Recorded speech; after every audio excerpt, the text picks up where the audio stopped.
લોકશાહીના સૌથી મોટા પર્વની આવતીકાલે સત્તાવાર જાહેરાત થવાની છે। રાજકીય પાર્ટીઓ પોતપોતાની તૈયારીઓ પહેલેથી જ શરૂ કરી ચૂકી છે। ભાજપ અને કોંગ્રેસે એક એકથી ચડિયાતા દિગ્ગજો મેદાનમાં ઉતાર્યા છે, પણ હજી કેટલીક બેઠકો એવી છે જ્યાંનું ગણિત અઘરું બન્યું છે અને ત્યાં પેચ ફસાયેલો છે। ગુજરાતમાં લોકસભાની સાથે વિધાનસભાની ચૂંટણી પણ પડકાર છે, ત્યારે શું છે ગુજરાતનું ગણિત, ક્યાં અને કેમ પેચ ફસાયો છે અને પાર્ટીઓની કેવી તૈયારી છે? સૌથી પહેલા એ જુઓ। લોકશાહીનો સૌથી મોટો પર્વ ચૂંટણી। શનિવારે ચૂંટણીની સત્તાવાર જાહેરાત। રાજકીય પાર્ટીઓની તૈયારીઓ તેજ। ગુજરાત સહિત દેશમાં પાછા કેટલાય સમયથી લોકસભા ચૂંટણીની તૈયારીઓ શરૂ થઈ ગઈ હતી। ચૂંટણીની જાહેરાત થઈ નથી, પરંતુ હવે ચૂંટણી પંચે માહિતી આપી છે કે આવતીકાલે એટલે શનિવારે ચૂંટણીની જાહેરાત કરશે। અત્યારે તો સૌ કોઈ ચૂંટણીની તારીખ અને તબક્કાને લઈને અટકળો લગાવી રહ્યા છે। આ તારીખ હશે, આટલા તબક્કામાં ચૂંટણી થશે, પરંતુ તેની સાચી માહિતી શનિવારે જ માલુમ પડશે। પરંતુ ચૂંટણીની તારીખો જાહેર થાય તે પહેલા જ ઈંધણમાં રાજકીય આગ લાગી છે। કેન્દ્ર સરકારે ઈંધણના ભાવમાં 2 રૂપિયાનો ઘટાડો કર્યો છે, જે આજથી જ આખા દેશમાં લાગુ પડી ગયો છે।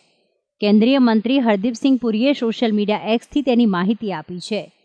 ઈંધણના ભાવમાં ઘટાડો થતાં વિપક્ષે આરોપ લગાવ્યો છે કે આ ચૂંટણીની અસર છે, તો ભાજપે તેના પર પલટવાર કર્યો છે।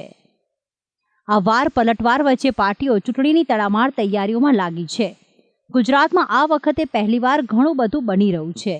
ગુજરાત ભાજપની પ્રયોગશાળા ગણાય છે, પરંતુ અહીં પણ પહેલીવાર કેટલાક નવા પ્રયોગોને નવી અસરો દેખાઈ રહી છે। ગુજરાતમાં પહેલીવાર ભાજપ ચૂંટણી જીતવા માટેની નહીં પણ હેટ્રિક મારવા માટેની કવાયત કરી રહી છે। પહેલીવાર 5 લાખના જંગી લીડ માટે મહેનત કરી રહી છે। પહેલીવાર ઓપરેશન લોટસ અંતર્ગત નેતાઓ સાથે મોટી સંખ્યામાં કાર્યકરોને પક્ષપલટો કરાવી રહી છે। તો પહેલીવાર નેતાઓની નારાજગી ઉડીને આંખે વળગી છે।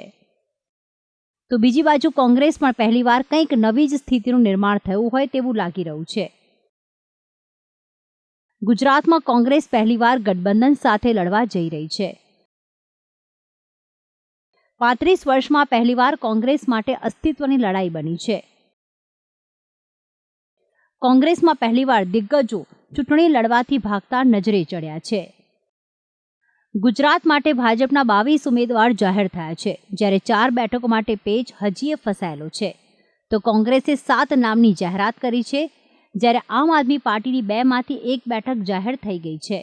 પરંતુ લોકસભામાં ફસાયેલો પેચ પેટા ચૂંટણીનો છે, કારણ કે લોકસભાની સાથે પોરબંદર, માણાવદર, વિસાવદર, વિજાપુર, ખંભાત, વાઘોડિયા બેઠકની પેટા ચૂંટણી યોજાઈ રહી છે। માનવામાં આવી રહ્યું છે કે ભાજપ જે તે બેઠક પર પક્ષપલટો કરીને આવેલાને મેદાનમાં ઉતારવાની છે, પરંતુ ત્યાંનું રાજકીય ગણિત હજીએ સરખું સેટ નથી થયું, જેના કારણે ત્યાંના ઉમેદવાર જાહેર થઈ શક્યા નથી।